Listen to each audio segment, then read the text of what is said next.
Bon réveil à l'écoute d'Europe 1, 6h43, oui, des recettes gourmandes et puis des idées de voyage. C'est avec Vanessa Zah et Marion Sauveur. Et on commence avec Vanessa. Bonjour Vanessa. Bonjour Lionel. Alors pour notre dernière balade, on va dans le Var aujourd'hui à la découverte d'un endroit extraordinaire, Vanessa, le domaine du Rayol.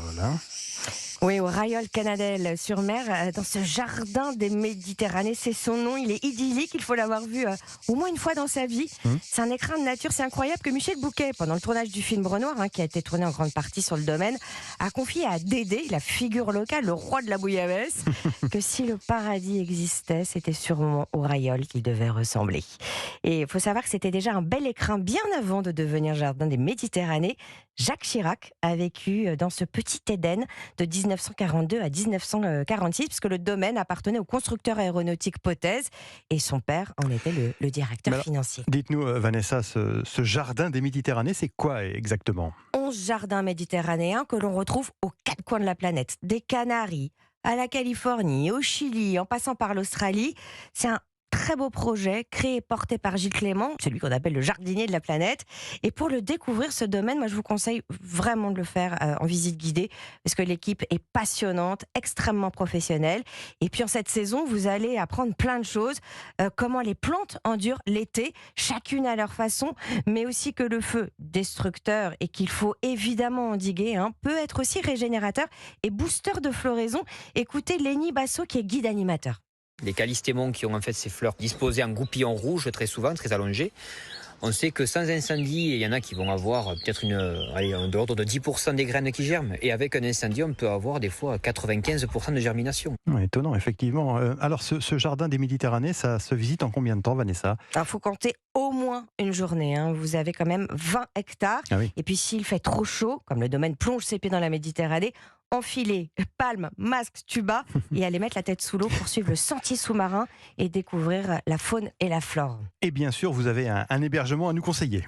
Alors un hôtel qui a vu sur une partie du domaine du Rayol, mais surtout sur la Méditerranée, un balcon à 180 degrés avec au loin les îles d'Or. Vous vous réveillez les yeux dans l'eau turquoise cristalline, les pins parasols et vous êtes bercé par le clapotis de la mer. C'est un hôtel caché, c'est le bailli de Suffren. Ces terrasses du bailli sont un petit peu plus accessibles. Bon là, on n'a pas les pieds dans l'eau, mais on a quand même vu sur la baie. Et puis on va quand même finir avec notre Dédé, le roi de la bouillabaisse, dans son bistrot, le Morin des Morts.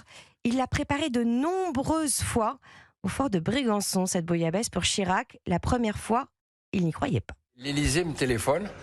Allô, monsieur Delmonte, oui, voilà, c'est pour le président de la République, que vous connaissez, oui. Est-ce que vous pouvez faire la bouillabaisse ? Je dis oui. Il me dit quand vous voulez. Je dis ça c'est du bidon parce qu'il me demande à moi quand je veux. Je dis après le 15 août parce que en ce moment je suis débordé. Pas de problème. Donc je parle à mon cuistot et puis on fait canard, on dit rien à personne. On prépare la bouillabaisse et à mon cuistot c'était Dédé. Je lui dis écoute, si c'est pas vrai, on se fait la bouillabaisse sur la plage à Brégançon et on ne dit rien à personne. J'arrive devant le fort de Brégançon avec ma camionnette. Et puis le garde, il fait c'est pourquoi ? Je dis ce soir, je fais manger le patron. Ah, monsieur Delmonte, allez-y. Alors je dis à mon cuistot, il dit ça y est, c'est bon, c'est vrai. C'est sur cette anecdote de la bouillabaisse présidentielle qu'on achève notre escapade du jour. Merci Vanessa. Bon week-end à tous. Bon week-end. Marion Sauveur, c'est à vous. Bonjour. Bonjour. Alors, toute la semaine, vous avez cuisiné la figue et comme chaque vendredi, vous allez nous proposer de voyager un peu. Oui, parce qu'on ne croque pas dans la figue qu'en France. Plus d'1 million de tonnes de figues sont produites chaque année. Le plus grand producteur au monde est la Turquie, suivi par l'Égypte et le Maroc, des pays méditerranéens. 80% de la production mondiale provient bien sûr de ce bassin.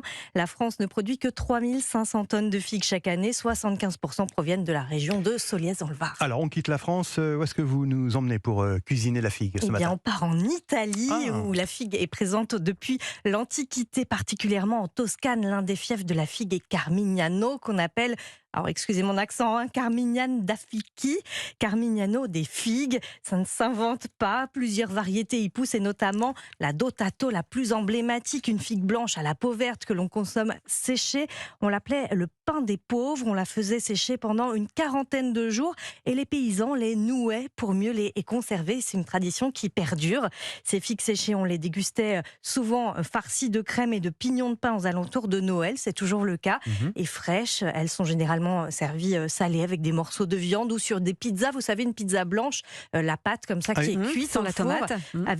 avec le jambon cru et les figues fraîches. Et puis l'incontournable, ce sont les pâtes aux figues, bien sûr, tout simple à faire. On commence par faire revenir des petites lamelles de jambon cru dans une poêle avec de l'huile d'olive. Une fois le jambon bien croustillant, on passe cette fois dans l'huile d'olive les figues qu'on fait revenir. On rajoute à ces figues les pâtes et le jambon. On mélange le tout, les pâtes cuites al dente, bien sûr, avec un peu de poivre, et on sert avec du parmesan. Il y a pas mal ça, Marlène. Je vais faire ça ce week-end.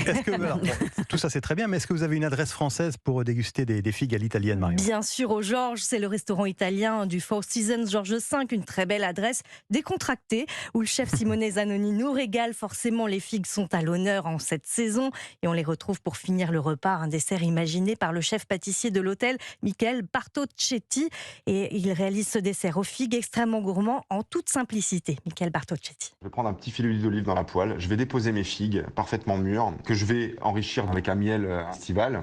Et je vais les redéposer carrément dans leurs feuilles dans une cocotte pour garder le parfum. Je vais les rôtir en prenant soin de les arroser tout au long de la cuisson pour les nourrir et pas qu'elles sèchent. Je vais déposer quelques figues fraîches sur ces figues rôties dans leurs feuilles, arroser d'huile d'olive et pour finir, ce petit granité au vin Barolo pour amener ce côté fraîcheur avec sa robe violette qui fait écho bien évidemment à la couleur des figues. Et voilà, on est en Italie avec Tout ce ce que dessert. j'aime. Oh, quel bonheur. Et ça, oui, effectivement.